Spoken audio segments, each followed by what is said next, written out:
नमस्कार दोस्तों, welcome back to money matters. बात करेंगे आज पतंजलि फूड्स के ऊपर। आप लोगों ने क्वेश्चन किए हैं क्या पतंजलि फूड 2000 रुपए जाएगा क्या, तो इसका फंडामेंटल प्लस टेक्निकल दोनों एनालिसिस करेंगे। इस चैनल पे उन्हीं स्टॉक से बात होगी जिन पे आपका क्वेश्चन हो। मेरे पर्सनल स्टॉक और इन्वेस्टमेंट में दूसरे चैनल पर डालता हूं जो बुल स्टॉक है, आपको लिंक डिस्क्रिप्शन में मिल जाएगा, वो आप देख सकते हैं। साथ में जो भी हम बात करेंगे वो एजुकेशन पर्पज के लिए, सीखने और सिखाने के मकसद से है कि एक पर्टिकुलर परिस्थिति में एक इन्वेस्टर या ट्रेडर क्या कर सकता है। अगर वो फंस गया है और अगर वो प्रॉफिट में है तो उसे क्या करना चाहिए, वो हम डिस्कशन करते हैं। आप जो भी डिसीजन ले वो अपने विवेक, बुद्धि और अपने एडवाइजर से पूछने के बाद ही लें। और जो भी हम बात कर रहे हैं वो आपके क्वेश्चंस पे, तो आपका भी अगर कोई क्वेश्चन हो किसी स्टॉक के रिगार्डिंग, आप पूछना चाहते हो, मेरी एनालिसिस उस पर जानना चाहते हो, थोड़ा मुझे समय दीजिए। एनालिसिस में टाइम लगता है, लेकिन कमेंट कर दीजिए। कमेंट करके बता दीजिए कि मुझे इस स्टॉक पे वीडियो चाहिए, जल्दी ही उस पे वीडियो आपके सामने अपलोड हो जाएगा। तो कमेंट करने में कंजूसी मत करिए, बता दीजिए कि इस स्टॉक पे वीडियो चाहिए। हर एक स्टॉक नोट डाउन होता है, हताश निराश मत होइए, नंबर आपके स्टॉक का भी जल्दी से जल्दी लगेगा। बात करते हैं पतंजलि की। तो ये पतंजलि फूड जो है, ये रुचि सोया कंपनी थी, उसका जो है वो बैंकरप्ट हो गई। बैंकरप्ट होने के बाद एनसीएलटी में मैटर गया, एनसीएलटी ने इसका जो प्लान था वो अप्रूव किया। तो ये हमारे पास में पतंजलि का चार्ट है। पतंजलि का चार्ट और रुचि सोया का चार्ट दोनों अलग अलग है। ये पतंजलि जब नई लिस्ट हुई थी उसके बाद का चार्ट है।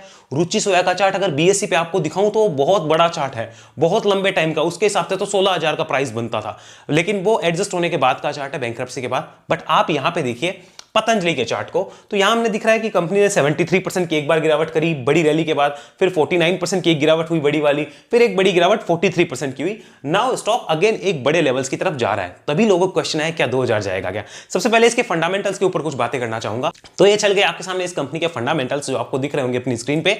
ये फंडामेंटल्स जो है कंपनी की वेबसाइट के हैं। कंपनी काम क्या करती है, देखिए कंपनी का मेन काम ऑयल का है, यानी तेल का है। कंपनी तेल बेचती है, फूड प्रोडक्ट बेचती है, ये इसका मेन बिजनेस है, जिसके अंदर वनस्पति ऑयल आ जाता है, सोयाबीन ऑयल आ गया, सनफ्लावर ऑयल या फिर और दूसरे टाइप के जो ऑयल है जिसके अलग अलग ब्रांड है, महाकोश हो गया, सनरिच हो गया, ये सारे पतंजलि फूड के अंडर आते हैं। साथ में आप कंपनी का यानी पतंजलि का कोई भी बिस्किट खरीदते हैं तो वो डायरेक्ट पतंजलि फूड के अंडर ही आता है। यानी अगर आप पतंजलि फूड का बिस्किट ले रहे तो पैसा कौन कमा रहा है, पतंजलि फूड कमा रही है। यानी पतंजलि का कोई भी आप बिस्किट खरीद रहे हैं रामदेव बाबा का, पैसा यही कंपनी कमाती है। ये इसकी बेसिक जानकारी जो आपके पास पीछे चल रही होगी। इसके सारे ब्रांड्स जो है वो आपको दिख रहे होंगे, इसमें सारी चीजें आ जाती है। हनी भी देखिए इसके अंदर आ जाता है, और आटा वगैरह भी इसके अंदर ही आएंगे। अब बात करते हैं इसके एक्चुअल फंडामेंटल डाटा की कि एक्चुअल फंडामेंटल डाटा बोलते क्या है। Let's do fundamental analysis. तो अब हमारे सामने चल गया पतंजलि का एक्चुअल फंडामेंटल डाटा। जो हमारे पास डाटा हमें चाहिए वो अब हमारे पास चल रहा है। देखिए कंपनी 51,000 करोड़ की मार्केट कैप रखती है, 51,000 करोड़ की मार्केट कैप। करंट प्राइस अभी इतना चल रहा है। स्टॉक का पी आपको दिख रहा होगा, और ये इंडस्ट्री के पी से थोड़ा एक्सपेंसिव है, ये यहां पे दिखता है। लेकिन इसका मतलब ये नहीं कि स्टॉक खराब है, जिसने ले रखा है उसके लिए तो खराब है ही नहीं, और क्या अभी लेना है तो खराब हो गए। सिर्फ एक चीज नहीं देखी जाती, बट यस ये थोड़ा स्लाइटली ओवरवैल्यूड है। आरओसी और आरओई भी इस पी को जस्टिफाई नहीं करती, ये भी हमें यहां से पता चलता है। प्रमोटर्स की होल्डिंग यहां पे अच्छी है। और ध्यान रखिए खाली ये सारी चीजें देख के हम डिसीजन नहीं लेते, बहुत सी चीजें होती है, अल्टीमेट डिसीजन चार्ट पे भी होता है। प्रमोटर की होल्डिंग हमने देखी, डेट फ्री कंपनी है, that is a very good sign, very good sign. यहां पे बात करते हैं प्रॉफिट की ग्रोथ कंपनी की ठीक ठाक है। पूरी होल्डिंग प्रमोटर्स की अनप्लेस्ड है, कोई कर्जा नहीं है। मार्केट कैप टू सेल्स इसकी ठीक ठाक है, अच्छी कही जाएगी, यानी वैल्यू है इसमें। पीजी रेशियो थोड़ा मुझे ज्यादा लगता है, जो कि स्लाइटली ओवरवैल्यूड के इंडिकेशंस दे रहा है, इसमें कोई दो राय नहीं है। जो जनरल प्रिंसिपल है उनको हमें फॉलो करना होगा। इन्वेंट्री टर्नओवर रेशियो इस कंपनी का मुझे अच्छा लगता है, this is good inventory turnover ratio, जो कि होना भी चाहिए ऐसी कंपनियों में जो फूड प्रोसेसिंग का या फूड का बिजनेस करती है, एफएमसीजी का, उनमें ये होना भी चाहिए। आइए आगे बात करते हैं कंपनी के अलग डाटा को देखते हैं। पिछले 5 साल का अगर इसका एवरेज पी देखा जाए, 5 साल तो क्या कहेंगे आप, लिस्ट हुए अभी थोड़ा टाइम हुआ है पतंजलि को, तो इसका एवरेज पी अभी तक 43 का रहा है और उससे थोड़ा ऊपर ही ट्रेड कर रहा है। तो ऐसा नहीं कि आज की डेट के वैल्यूएशन ऐसे हैं जो मुंह में पानी ला दे कि यार इसको तो ले लो, वैसा नहीं है। बट इसका मतलब कंपनी खराब भी नहीं है, पूरा वीडियो देखना, आगे समझिए। ये क्वार्टरली रिजल्ट्स है इसके। अब देखिए इसको 2020-21 के बाद ही देखा जाएगा क्वार्टरली रिजल्ट, क्योंकि उससे पहले रुचि सोया थी, पतंजलि नहीं थी। तो अगर हम 21 के बाद का इसका डाटा देखते हैं तो आपको बहुत सी चीजें चेंज होती हुई यहां पे नजर आएगी। लाइक आप देखिए इसकी सेल्स अच्छी जा रही है, सेल्स में कोई दिक्कत फिलहाल नहीं आ रही है, और इसने इस बार भी जो सेल्स दी है वो अच्छी है। इसको पिछले क्वार्टर से अगर आप देखेंगे तो आपको जरूर कम लगेगी कि हाँ कम आई है, बट प्रॉफिट्स के टर्म्स में देखेंगे उस टाइम 2% मार्जिन थे और 112 करोड़ का प्रॉफिट। राइट नाउ 5% मार्जिन पे 255 करोड़ का प्रॉफिट। ईपीएस 3 रुपए का सीधा डबल, 7 रुपए से ज्यादा। तो ये चीजें हमें समझनी होगी, कंपनी ने अच्छा मेंटेन किया है पिछले 4 क्वार्टर से। ये कभी भी नहीं हुआ है कि पिछले 4 क्वार्टर में लगातार 7500 करोड़ से ऊपर की सेल्स करी हो, कंपनी लगभग 7500 करोड़ से ऊपर की सेल्स पिछले 4 क्वार्टर में कर रही है, जो अच्छा साइन है। साथ में कंपनी के प्रॉफिट्स भी अच्छे रहे हैं, सिर्फ एक क्वार्टर को अगर यहां पे निकाल दे, इसमें नेगेटिव प्रॉफिट थे और उसकी वजह बहुत सी होती है। स्पेशली ये जो बिजनेस है, ऐसे बिजनेस मुझे इन्वेस्टमेंट के लिहाज से थोड़े कम पसंद आते हैं। कारण क्या है उसका? This is the margin. जब आपका ऑपरेटिंग प्रॉफिट मार्जिन ही 2%, 5%, 6% का होता है, तो नेट प्रॉफिट मार्जिन यानी कि this is the top line, अगर टॉप लाइन पे ही प्रेशर है तो बॉटम लाइन पे प्रेशर ऑटोमेटिक क्रिएट होता है। तो यहां पर आपको सेल्स सॉलिड करनी होती है, प्लस आपके मार्जिन सॉलिड करने होते हैं, तब जाके आपके हाथ कुछ लगता है। इसके बजाय कई कंपनियां होती है जो 20-30% के ऑपरेटिंग प्रॉफिट मार्जिन रखती है, तो उनके पास नेट प्रॉफिट मार्जिन करीब 15%, 16% बच जाता है, उनमें ग्रोथ तगड़ी आती है, फंडामेंटली स्ट्रांग होती है। लेकिन इसका मतलब यह नहीं कि ये कंपनी खराब है, कंपनी बढ़िया है। जनरली ये कंपनी इन्वेस्टमेंट के लिए बड़े इन्वेस्टर के रडार पे कम होती है। इन्वेस्टमेंट के लिए ट्रेड तो कर ही सकते हैं, ये भी ध्यान रखिए। तो कंपनी खराब नहीं है, अच्छे प्रॉफिट ला रही है, ये हमें मानना होगा, बहुत बढ़िया चीज है और ये हमें एक्सेप्ट करनी होगी।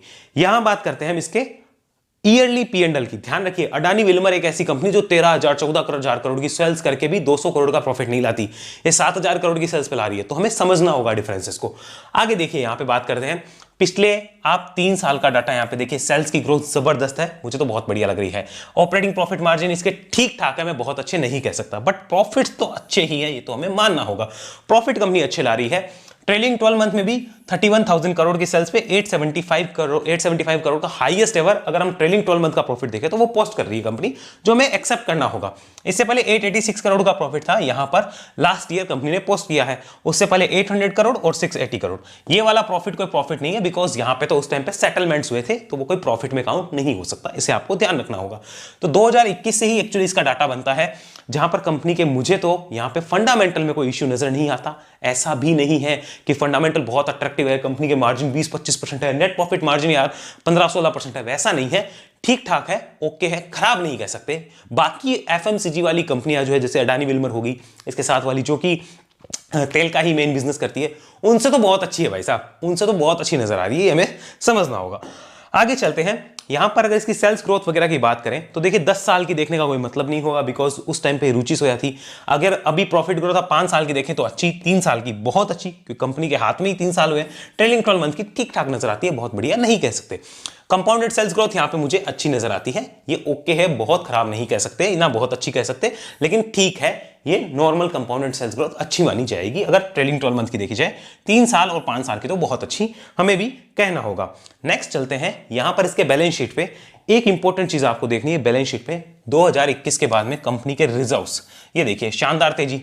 ये प्रेफरेंस शेयर है, इसको अवॉइड कर देना, प्रेफरेंस शेयर का आपके कोई काम नहीं होगा।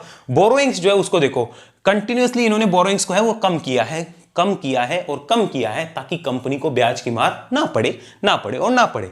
तो ये हमें देखना होगा, कंपनी यहां पे ग्रोथ मोड में है, this is also growth mode. ये सिग्निफाइज करते हैं कि कंपनी का विजन क्या है, यानी इनका विजन अपने आप को आत्मनिर्भर बनाना है, आप ये समझ लीजिए।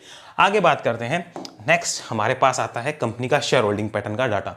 शेयर होल्डिंग को समझो, प्रमोटर्स के पास में कितनी थी? 80%, उनको 73 करनी पड़ी। क्यों? क्योंकि रूल है, जब आप किसी कंपनी को एक्वायर करते हो या लिस्टिंग होती है, 3 साल के अंदर, 3 या 2 साल होगा एग्जैक्ट मुझे याद नहीं, आपको अपनी होल्डिंग कम करनी होती है, 75% से कम करनी होती है, 25% बेचनी पड़ती है। तो इन्होंने भी बेची है, कम किया है। गई किसके पास है? क्या रिटेलर को चिपकाई है? जी नहीं, गई है वो FIIs के पास में। यहां पे देखिए वो FIIs के पास में गई है। तो ये एक बड़े प्लेयर से दूसरे बड़े प्लेयर के पास, आप ऐसा समझो, हैंड एक्सचेंज हुआ है। DIIs की भी इसमें अच्छी होल्डिंग है। और यहां पे एक इंटरेस्टिंग चीज क्या है कि पब्लिक यहां पे माल बेच के निकल रही है, पब्लिक कह रही है निकालो पब्लिक यहां से निकल रही है, जो कि अच्छा साइन होता है। शेयर होल्डर्स का डाटा देखो कम होते जा रहे हैं, 3,29,000 शेयर होल्डर से 2,70,000 के आसपास शेयर होल्डर हो गए। 14% से वो 14.5% से वो 13.32% आ गई होल्डिंग। तो हमें समझना होगा रिटेलर्स बेच रहे हैं, FII ने लिया है, प्रमोटर्स की स्ट्रॉन्ग पकड़ इस कंपनी पे है, जो कि अच्छा साइन मानना होगा। नेक्स्ट चलते हैं, कंपनी कब कैसा कहां से कमाती है। देखो, ऑयल से इस कंपनी की 75% की रेवेन्यू है, जो आपको पता हो। फूड प्रोडक्ट से 24 और यहां पे विंड टर्बाइन पावर जनरेशन से करीब 0.1% के आसपास की होल्डिंग है, रेवेन्यू है सॉरी। और यहां पे कैपेक्स देखिए कंपनी कर रही है, ऑयल्स के अंदर 66% का कैपेक्स डाटा है, फूड प्रोडक्ट के अंदर ये है, अदर्स और विंड के अंदर भी यहां पे हमें पता होना चाहिए। बात करते हैं शेयर होल्डिंग की। अगर आप लंबे तरीके से चार्ट पे समझना चाहो तो इतना बड़ा पोर्शन जो है वो किसके पास है? ये पूरा पोर्शन बाबा रामदेव जी के पास, आप ऐसा समझो, यानी पतंजलि ग्रुप के पास ये पोर्शन जो है वो कैप्चर है। अब ये सारे डाटा हुए इस कंपनी के फंडामेंटल से related, let's talk about the chart, clear picture वहीं आएगी। लेट्स डू चार्ट पे चर्चा। वीडियो में आगे चलने से पहले बात करेंगे आज के स्पॉन्सर की, mstocks.com, जिनके यहां 20 लाख पर ऑर्डर एक सिंगल दिन के दिन हो रहे हैं, 20 लाख से ज्यादा ट्रेड, 600 करोड़ की इनकी मार्जिन ट्रेडिंग बुक है, 5 लाख से ज्यादा यूजर्स जो वो इस प्लेटफॉर्म को यूज करते हैं, जहां पर आपको क्या मिल जाता है, सब कुछ जीरो ब्रोकरेज पे आपको अवेलेबल होता है। भले ही वो आप मार्जिन ट्रेडिंग फैसिलिटी काम करके करेंगे तो आपको 6.99% इंटरेस्ट देना होगा। स्टॉक फ्यूचर ऑप्शन किसी पे भी काम करिए, zero brokerage. Currency market mutual fund IPO के लिए भी जीरो ब्रोकरेज का दावा करते हैं। Zero brokerage, no hidden charges for life, ऐसा इनका कहना है। तो एक बार आप इसको जरूर चेक करिए, लिंक मैंने डिस्क्रिप्शन में दिया है। कंपनी की अगर आप यहां पे डाटा देखेंगे तो आपको पता चलेगा एप्लीकेशन भी ठीक ठाक चल रही है, तभी 4 स्टार की रेटिंग इनको मिली हुई है। एक बार आप जरूर इसको चेक करिए, लिंक डिस्क्रिप्शन में है। प्राइसिंग की बात कर लेते हैं तो lifetime zero brokerage no commission का दावा एम स्टॉक्स वाले कर रहे हैं, तो इसको देखना जरूर बनता है। भले ही आप इंट्राडे करो, delivery, FnO, future option, mutual fund, currency, कोई भी करो, यहां पे जीरो मेंटेनेंस चार्जेस और जीरो चार्जेस बता रहे हैं। इसके लिए आपको अकाउंट खुलाना पड़ता है, जिसकी फीस अगर आप 999 प्लस एएमसी देते हैं तो कोई चार्जेस नहीं है, और जीरो पे भी अकाउंट आप खुलवा सकते हैं। आपकी इच्छा है, आप किसको चूज करना चाहते हैं, तो इसको एक बार जरूर कंसिडर करिए। mstocks.com, लिंक आपको डिस्क्रिप्शन में मिल जाएगा। तो अब आ गए हम चार्ट पे। चार्ट पे यहाँ पे क्लियर पिक्चर को आप समझिए, इसको देखिए। कंपनी जो है एक बड़े रेजिस्टेंस को, जो कि लगभग 1520 रुपए के आसपास की रेंज है, यहां पर आते ही बेचारे स्टॉक को फेंक देती है कि जा यहां से, तेरा कोई काम नहीं है, चलो यहां से। ये देखो बेचारे को बार बार फेंक दिया जाता है। यहां पर इसके पास भी नहीं है तब भी फेंक दिया कि नहीं जाना, पहले आया तब भी कहा कि नहीं, तुझे नीचे जाना पड़ेगा, तुम ऊपर नहीं आ सकते। अब राइट नाउ कंपनी जो है मल्टीपल अटेम्प्ट कर चुकी है, और इंपॉर्टेंट चीजें यहां पे क्या है वो समझिए। देखिए, फर्स्ट टाइम जब अटेम्प्ट हुआ था, यहां से फेंका, एक बड़ा सेलिंग प्रेशर क्रिएट हुआ। सेकंड टाइम जब ऑलमोस्ट इसके पास गया तो एक छोटा सेलिंग प्रेशर क्रिएट हुआ, जो इससे छोटी वेव थी, यानी एक बड़ी वेव के अंदर एक छोटी वेव बनी। अगेन ऊपर गया, यहां पे गया, अगेन देखिए अब की बार सेलिंग प्रेशर कम से कम होते जा रहे हैं। पहले सेलिंग प्रेशर ज्यादा था, फिर कम और अब और कम हुआ है, यहां पर एक छोटा सा, अब वापस ऊपर निकल रहा है। तो this indicates a good sign, positive sign, जिसे हमें समझना होगा, मानना भी होगा और जानना भी होगा कि यहां पे पॉजिटिव कुछ निकल के आ सकता है। कंपनी एक बड़े ब्रेकआउट के ऊपर जा रही है, जो कि 1520 रुपए के आसपास का है। तो अभी ट्रेंड क्या है, weekly trend, that's bullish. Weekly trend clearly bullish है, इसमें कोई दो राय मुझे नजर नहीं आती है। Let's have a look at the monthly trend. चलिए इन डाटास को यहां से टाटा कर देते हैं, डाटा को किया टाटा, and we open the monthly chart here. Monthly chart को देखिए, this is the monthly chart. यहां इसको हमें समझना होगा, ये रहा मंथली चार्ट। देखिए आप जैसे देख सकते हैं यहां पे first big wave, short wave, again short and then ready for the breakout. तो एक बड़े ब्रेकआउट की तैयारियां जो है वो यहां पे होती हुई नजर आ रही है। तो इस कंपनी में monthly trend is also bullish. यहां पे 4-5 मंथ का अच्छा कंसोलिडेशन करके, this is called the base formation और कंसोलिडेशन, उसके बाद में अगर स्टॉक निकलता है तो this indicates a very bullish sign कि यहां से कंपनी को कुछ करना है। तो we must keep this on our radar. मुझे तो भाई साहब बहुत बढ़िया लग रहा है चार्ट। हो सकता है कंपनी कुछ नई प्लानिंग भी कर रही हो, जिसकी न्यूज आपको और मुझे थोड़े टाइम बाद मिले, लेकिन जो चार्ट इंडिकेट कर रहा है दैट्स गुड। मैं यहां पे हूं तो मैं डेफिनेटली रिस्क लेने की सोचूं, कोई प्रॉब्लम मुझे नजर नहीं आती। Let's have a look at the daily chart also. Let's see daily chart क्या बोलता है। सारी पिक्चर देखो हमें समझनी होगी। This is the daily chart with 200 days moving average line. ये हमें सारी चीज जाननी होगी। ये भी एकदम बहुत बढ़िया तरीके से ऊपर आ रहा है, नीचे गिरता है, बढ़िया consolidation, base formation, breakout, then shoot up, और देन स्टॉक देखिए एक शानदार राइज के अंदर खड़ा हुआ है। यहां पे अगर हम बात करें स्टॉक के लिए तो ये लेवल्स कटते ही, यानी 1500-1520 की रेंज है, जो कि एक सप्लाई जोन है। This is a supply zone, मुझे यहां पे लिखने दो, सप्लाई जोन। इसको काटने के बाद तो भाई साहब this will be a demand zone, this will act as a demand zone. तो यहां से फिर अपसाइड के पोटेंशियल है, नजर आ रहे हैं। तो हमने इतना क्लियर किया, डेली चार्ट बुलिश है, वीकली बुलिश है, मंथली ऑल्सो बुलिश। तो ये तो बुलिश वाली चीजें हैं। तो अभी क्या किया जाए, ये जो 2000 वाली कहानी आ रही है, क्या ये सच है या नहीं, अभी देखते हैं। सबसे पहले बात करते हैं यहां पर जिनके पास ऑलरेडी इन्वेस्टेड है। देखिए बात कर लेते हैं जो ऑलरेडी इन्वेस्टेड है, इसके अंदर मैं लिख देता हूं ऑलरेडी इन्वेस्टेड। अब आप किसी भी प्राइस से अगर इन्वेस्टेड हैं तो यहां पे मैं एक इंपॉर्टेंट चीज बता दूं, अगर मैं होता, मानो यहां से इन्वेस्ट होता, यहां से किसी भी प्राइस से अगर मैं इन्वेस्टेड होता, तो मैं एक चीज बड़ी क्लियर करता, नाउ माय ट्रेलिंग एसएल, मेरा ट्रेलिंग एसएल क्या होता, मैं यहां पे बात कर लेता हूं, मेरा ट्रेलिंग एसएल। देखो जो लोग 50 साल रखना चाहते हैं कंपनी को, 10 साल 5 साल, वो तो मतलब ही नहीं, वो तो मत फॉलो करना कुछ भी। मैं क्या करता, मेरा विजन वो 50 साल 5 साल 10 साल का नहीं होता है, 2 साल के आसपास का मैं लॉन्ग टर्म मानता हूं कि साल से 2 साल को लॉन्ग टर्म एनालाइज कर सकते हैं। 5 साल इस बदलती हुई टेक्नोलॉजी में बहुत रिव्यू होते हैं, तो हर 2 साल बाद रिव्यू करना पड़ता है। फिलहाल मैं अगले 2 साल की बात करूं कि मुझे अगर इसको होल्ड करना है या 6 महीने 12 महीने, तो मैं क्या करूं, ट्रेलिंग एसएल इस केस में मेरा हो जाएगा 1190 रुपीस। इसके नीचे अगर स्टॉक आता है, क्लोजिंग करता है, तो डेफिनेटली मैं अपनी होल्डिंग को बेच के निकल जाऊंगा। मेरे लिए ये ट्रेलिंग स्टॉप लॉस है आज की डेट में मेरा। अगर मैं ऑलरेडी इन्वेस्टेड हूं, क्या मैं बेचूं यहां पे, क्लियर नो सेलिंग, सेलिंग को यहां पे नो, बेचने का कोई मतलब नहीं। Stock is ready for a big breakout. यहां बेच के क्या मिल जाएगा, यहां तो रखने वाला है भाई साहब, निकलने की तैयारी है, रखना चाहिए। जो रख सकते हैं वो with this as stop loss. मेरा पर्सनल ओपिनियन है कि मैं होता अगर इन्वेस्टर तो मैं ऐसे रखता। बात करते हैं यहां पे फ्रेश इन्वेस्टमेंट की। ध्यान रखना, इन्वेस्टमेंट और ट्रेडिंग में फर्क होता है भैया, जिनको नहीं पता है वो समझ लेना। फ्रेश इन्वेस्टिंग यहां पे हो सकती है, अगर मैं हूं, मेरे पास नहीं हो तो मैं क्या करूंगा, यस, हालांकि मैं करूंगा क्या वो वीडियो में लास्ट में बताऊंगा, बट बता रहा हूं अगर फ्रेश इन्वेस्टमेंट मुझे करना होता इस प्राइस पे करता, यस, और मैं स्टॉप लॉस के साथ ही करता अगेन ₹1190। इस लेवल के नीचे अगर स्टॉक आता है, देन मैं अपनी पोजीशन को क्या करूंगा, कट, क्लोज और समाप्त।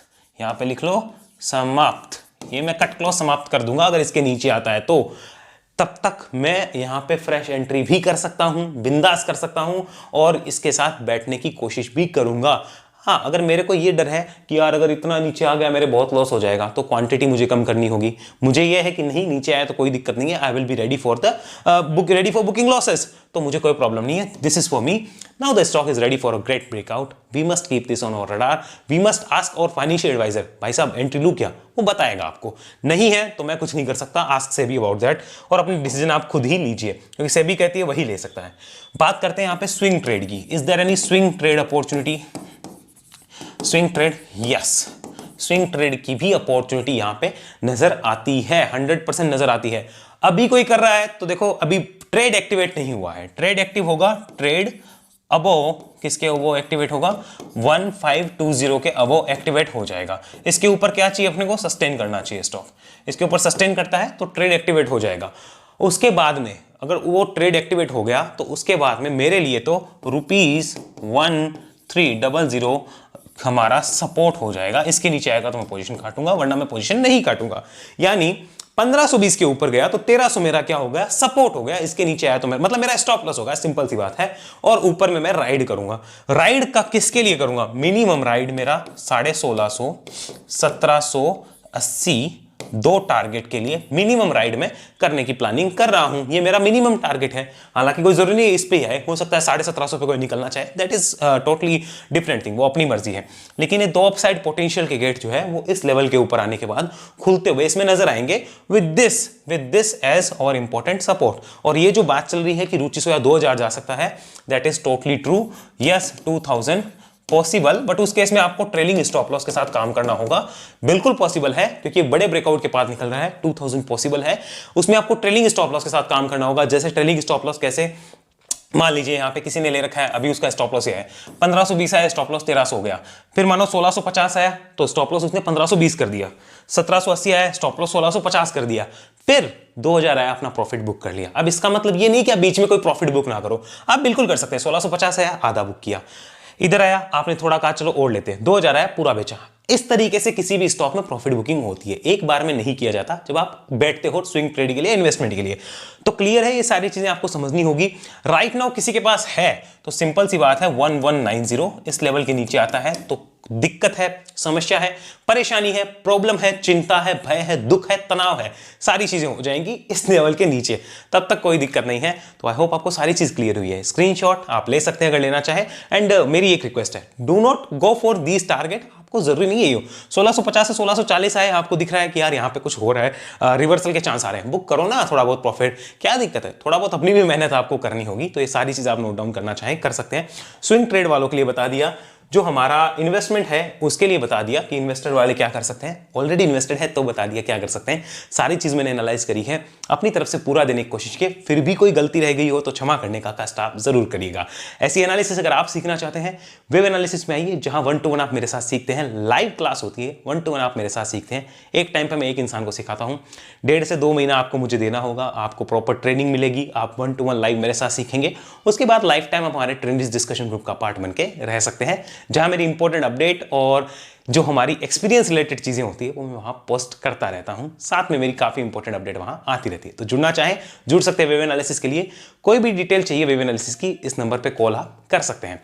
अगले वीडियो मिलूंगा आपसे। और साथ में एक इंपॉर्टेंट चीज हो, अगर आप व्हाट्सएप ग्रुप से जुड़ना चाहते हैं, जहां मेरी पर्सनल बहुत सी अपडेट में डालता रहता हूं कि इस स्टॉक में ऐसा हो रहा है, उस स्टॉक में ऐसा हो रहा है, वो important update and chart scanning जो है वो हम करते रहते हैं वहां पे। तो उसके लिए आपको डायमंड मेंबरशिप लेनी होगी चैनल की, गोल्डन नहीं डायमंड मेंबरशिप लेनी होगी। कोई बाय सेल की रिकमेंडेशन नहीं आएगी, सिर्फ इंपॉर्टेंट अपडेट, और आप अपने लेवल्स के बारे में जानना चाहते हैं तो जान सकते हैं। तो चैनल पे ज्वाइन बटन है, डायमंड मेंबरशिप पे क्लिक करिए और आप जुड़ना चाहें तो जुड़ सकते हैं। अगले वीडियो मिलते हैं, तब तक के आपका बहुत बहुत धन्यवाद। और वीडियो के जो स्पॉन्सर हैं उनका भी एक बार लिंक डिस्क्रिप्शन में वो आप जरूर देख लीजिएगा।